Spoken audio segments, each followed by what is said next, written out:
Bienvenue dans cette nouvelle édition du 12-15. Au sommaire de l'actualité, le Gabon et son adhésion au Commonwealth. C'était il y a un peu plus d'un an. Le Gabon espère bénéficier des retombées économiques de ce gigantesque marché de plus de 2 milliards de consommateurs. Le Nigeria déclare l'état d'urgence en raison de l'insécurité alimentaire et la forte inflation. Nous ferons le point dans ce journal. Et au Sénégal, les gigantesques projets d'exploitation gazier et pétrolier en mer. Ces projets demeurent cruciaux pour le développement du pays, mais pourraient-ils menacer les écosystèmes? Nous ferons le décryptage dans cette édition. La diversification des partenaires économiques, la volonté affichée par le Gabon, pays riche en pétrole et en uranium, qui a longtemps constitué un pays clé pour la France. Le Gabon qui, dans son ambition de varier ses partenaires, a intégré il y a un an le Commonwealth, organisation initialement destinée à réunir les pays ayant eu en commun d'avoir prêté allégeance à la couronne britannique. Au cœur des enjeux de cette adhésion, de potentielles retombées économiques. Nathalie Moore. Le 25 juin 2022, reconnaissant au Gabon un engagement ferme envers la démocratie et la bonne gouvernance, le Commonwealth a validé l'adhésion du pays en tant que 55e membre. Le Commonwealth représente un marché de plus de 2,4 milliards de consommateurs, soit le tiers de la population mondiale. Le président Ali Bongo Ondimba, à l'avant-garde de l'initiative d'intégration du Gabon au Commonwealth, se félicite de ce que son pays partage des valeurs communes avec l'organisation, dont la diversité représente un creuset d'idées et de solutions. À chaque action diplomatique que je pose doit correspondre une porte qui s'ouvre. Une porte qui s'ouvre pour les jeunes, les femmes et les hommes désireux de tirer profit des 31 millions de kilomètres carrés que couvre le Commonwealth et ses multiples potentialités. Le président Ali Bongo Ondimba a révélé que multiplier ses partenaires à travers le Commonwealth offre également des opportunités sur les plans diplomatiques et culturels. Le dirigeant gabonais souligne notamment un échange de bonnes pratiques dans la préservation de l'environnement avec la Papouasie-Nouvelle-Guinée, autre pays membre du Commonwealth. Alors que des élections générales sont attendues au Gabon le 26 août 2023, l'opposition appelle à la transparence électorale, l'une des valeurs fondamentales de l'organisation anglophone. On n'avait pas de préoccupation particulière sur les problèmes véritablement institutionnels à pareille période de la perspective des élections générales. On avait plutôt une préoccupation sur des problèmes de transparence. Il faudrait restructurer et réhabiliter nos institutions. Il faudrait réhabiliter la souveraineté du peuple. Il faudrait revaloriser les principes et les libertés fondamentales telles que prescrites dans le préambule de notre Constitution. Je crois que c'est des problèmes importants. Le Commonwealth est présent sur les 5 continents, sur un territoire d'influence estimé à plus de 30 millions de kilomètres carrés. Être membre du Commonwealth signifie pour le Gabon appartenir à une communauté solidaire de 56 États indépendants et souverains, plus de 80 organisations accréditées et plus de 50 partenariats stratégiques avec des organisations telles que les Nations Unies, l'Organisation mondiale du commerce et l'Organisation mondiale de la santé. L'hypothèse de sa candidature à un troisième mandat a électrisé la vie politique du pays. À 7 mois de l'élection présidentielle au Sénégal, le chef de l'État Macky Sall a annoncé il y a quelques jours qu'il ne sera pas candidat. Il a finalement rompu le suspense. Au pouvoir depuis 2012, le président Macky Sall quittera donc la présidence en février 2024. Le bilan de 11 années de pouvoir marqué également par des offensives diplomatiques, c'est un sujet signé Samantha Saberou Saboubanga. Depuis son accession à la présidence en 2012, le président Macky Sall a mis en œuvre des réformes audacieuses et ambitieuses pour promouvoir le développement socio-économique du Sénégal. Son engagement en faveur de la bonne gouvernance, de la transparence et de la lutte contre la corruption a été salué par la communauté internationale. Durant son mandat à la présidence de l'Union africaine pour la période 2022-2023, le président Macky Sall a joué le rôle de médiateur pour la paix. C'est un engagement renouvelé pour l'ouverture, le dialogue et le partenariat pour des relations internationales apaisées. Dans cet esprit, l'Afrique réitère son appel pressant à la levée des sanctions qui continuent de frapper le peuple zimbabwéen.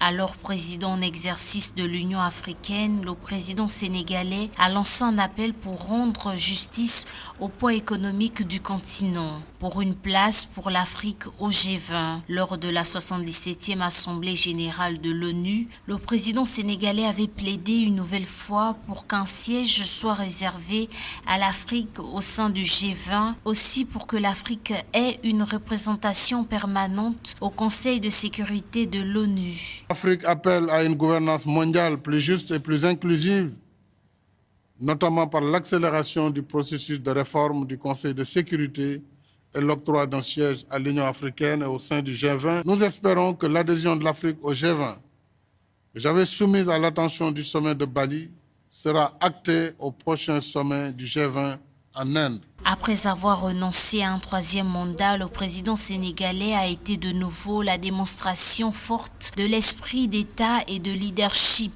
Convaincu que l'Afrique dispose des atouts nécessaires pour engager des partenariats gagnant-gagnant avec ses partenaires internationaux, le président Sall plaide pour des financements équitables et justes avec des approches de la perception du risque en Afrique qui reflètent une photographie juste du continent. Il y a de l'argent en Afrique. Il faut pousser les Africains à investir sur le continent et naturellement continuer à attirer les investisseurs internationaux qui ont également toute leur place sur le continent. Et nous allons poursuivre les zones économiques spéciales. Elles nous permettront de faciliter l'accès aux fonciers, comme je l'ai dit. Elles permettront le financement et le développement des PME, la formation professionnelle, la modernisation de l'administration et de la législation du travail. À quelques mois du terme de ses fonctions présidentielles, le président Macky Sall bénéficie d'un rayonnement stratégique international qui pourrait lui permettre de continuer à jouer un rôle prépondérant dans la dynamique de développement du continent. En Centrafrique, la campagne pour le référendum constitutionnel a été officiellement lancée le 15 juillet à Bangui par le chef de l'État Faustin Archange Touadéra. L'opposition est vent debout contre ce référendum prévu le 30 juillet. C'est ainsi que vendredi dernier, l'opposition qui accuse le président sortant de chercher à briguer, à travers cette réforme, à briguer un troisième mandat en 2025, a manifesté dans les rues de la capitale malgré l'interdiction et les mises en garde du gouvernement. Samantha Saberou Saboubanga. Depuis l'annonce faite par le président Faustin Archange Touadéra sur le référendum prévu le 30 juillet 2023 sur un nouveau projet de loi fondamentale, le gouvernement centrafricain fait face à une vague de condamnation de la part de l'opposition. Pour manifester leur mécontentement, des centaines de personnes ont défilé vendredi 14 juillet 2023 à Bangui, la capitale de la Centrafrique. Nous avons effectué une marche de protestation et d'opposition au projet de référendum concocté par le président Faustin Archange Touadéra et dont la campagne commence ce matin.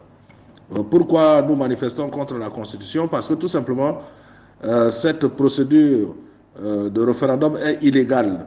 Le référendum est un véritable coup d'État constitutionnel parce qu'il vous souviendra qu'il y a déjà 6 mois, la Cour constitutionnelle avait jugé illégale toute procédure de changement total d'une constitution qui n'existe pas dans toutes les normes juridiques de la République centrafricaine. En dépit d'une interdiction par les autorités, c'est dans le calme en entonnant l'hymne national et en agitant des drapeaux centrafricains que le bloc républicain pour la défense de la Constitution a dénoncé la volonté du chef de l'État centrafricain de briguer un troisième mandat de 5 ans en 2025.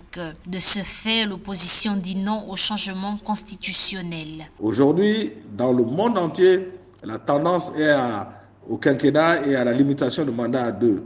Et dans ce projet de nouvelle constitution, qu'est-ce que le président Touadéra a fait? Tout simplement, il a imposé le septennat et renouvelable de manière illimitée.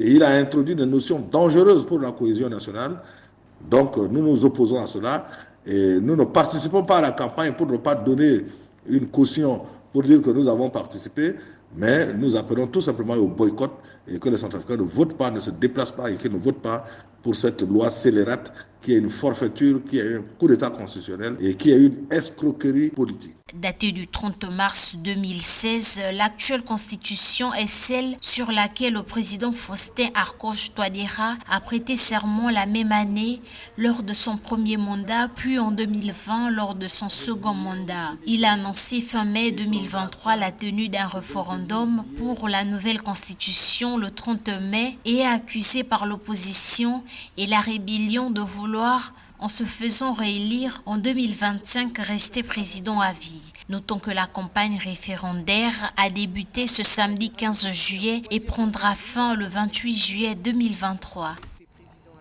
Le président du Nigeria, Bola Tinubu, a pris des mesures drastiques face à la flambée de l'inflation et à la crise alimentaire qui pèse sur le pays le plus peuplé d'Afrique, où 80 millions de personnes vivent sous le seuil de pauvreté. Devant l'ampleur de la crise, la présidence décrète l'état d'urgence. Cette disposition d'exception vise à permettre la mobilisation rapide des ressources disponibles afin d'atténuer cette situation très critique. Mildred Diamou. Depuis le 13 juillet 2023, le Nigeria est en état d'urgence pour contrer l'inflation et une crise alimentaire. La mesure décrétée par le président Bola Tinubu intervient en réponse à l'inflation galopante dans le pays qui menace la sécurité alimentaire des populations d'après un communiqué de la présidence. Le chef de l'État a également ordonné la distribution immédiate d'engrais et de céréales aux agriculteurs et aux ménages pour atténuer les effets de la suppression des subventions tout en augmentant les revenus des exportations alimentaires et agricoles. Le nouveau président Tinubu a les capacités, avec tout le potentiel militaire qu'il a au Nigeria, peut lutter contre l'insécurité militaire qui sévit dans tout le Nigeria et surtout au nord. Et puis, il a aussi les capacités financières, avec les rentrées de devises provenant du pétrole, d'investir massivement dans l'agriculture qui a été délaissée depuis les années 70. Et puis d'inciter les milliardaires nigériens, en l'occurrence Ali Dangote, à investir massivement 60% de leurs capacités financières dans l'agriculture. Les données du Bureau national des statistiques indiquent que depuis janvier 2021, le taux d'inflation global au Nigeria est resté élevé.